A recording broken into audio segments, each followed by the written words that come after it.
Phew, time for some reading.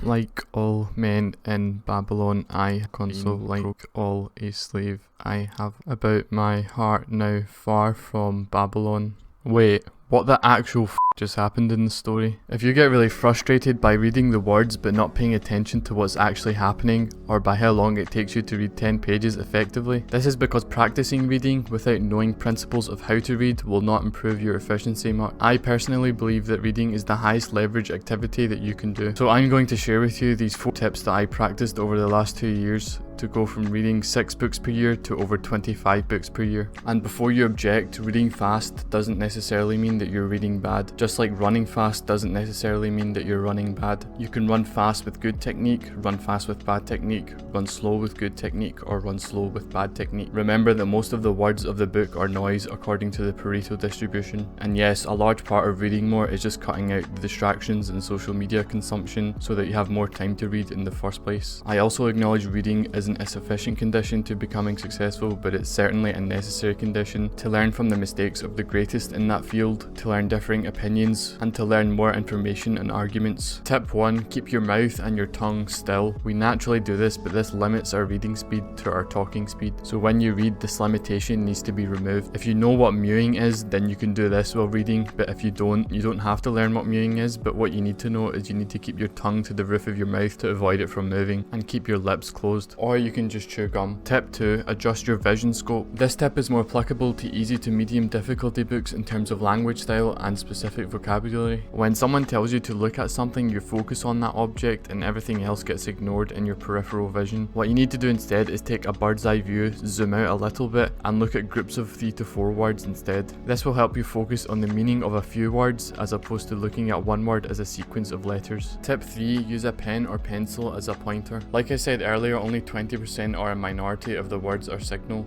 so you can just use a pen to point to every 3rd or 4th word when you're reading. Make sure you jump the pen every 3rd or 4th word instead of running the pen along in a constant straight line. This will increase your reading efficiency and speed overall. Tip 4. Bionic reading. This is the easiest tip, which I saved for last. This is just a font that makes the first couple of letters of each word bold. The bold draws your attention to those letters and you're able to read the entire word because you're using your peripheral vision to read the rest of the word. As you can tell, a recurring theme in these tips is that they use the Pareto distribution in different ways. You can use the Bionic reading font by going to their website and pasting text, or you can upload PDF, EPUB, and other ebook files. So that's it for this video. Remember, these tips take a long time to practice, and I personally spent 8 months practicing these tips until it became the natural way that I read. While you get your reading speed up and running, you'll want to ensure that you'll use and retain at least the 20% of the most important information of the book. So for that, you can check out my reading workflow video on how I take notes on Notion and Obsidian when I read a non-fiction book. So let me know any ideas for videos that you want me to make, and thanks for watching. See you in the next one.